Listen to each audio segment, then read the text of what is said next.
بعد ما الاخوان اتشالوا وجه الرئيس عبد الفتاح السيسي رئيس لمصر بالانتخاب، فحصل اجتماع تم دعوتي اليه من الدولة. تعالى يا اخ توفيق، رحت. احنا عايزين نشوف خطة علشان نضرب الحصار الاعلامي والسياسي اللي محطوط علينا. قلت لهم ماشي، انا هقول لكم باب بسيطة جدا. كلموا اسرائيل تكلم امريكا عشان تغير موقفها، ويتم الاعتراف بالرئيس عبد الفتاح السيسي رئيس منتخب وبالدولة المصرية، وبثورة 30 من يونيو انها ثورة ليست وبثورة انقلاب. 30 من يونيو انها ثورة شعب. نعم.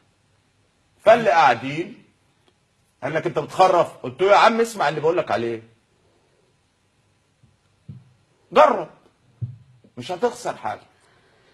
وبالفعل تم الاتصال بإسرائيل وطلبوا منها هذه الطلبات، وإسرائيل تدخلت وسافر بنيامين نتنياهو إلى واشنطن والتقى بالرئيس أوباما وهم على خلاف مع بعض، وقال له الوضع كذا كذا، دي ثورة شعب. رئيس عبد الفتاح السيسي راجل كويس جاء بالانتخاب، احنا مراقبين ومتابعين الموقف كويس، الاخوان فشلوا فما تتمسكش بالفاشل، ولابد ان تلتقي بالرئيس عبد الفتاح السيسي.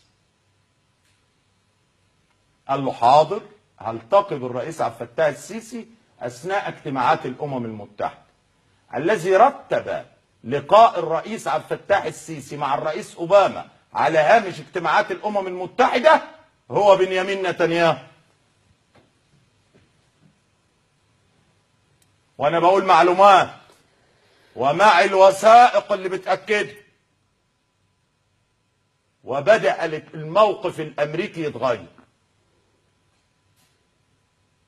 السفير الاسرائيلي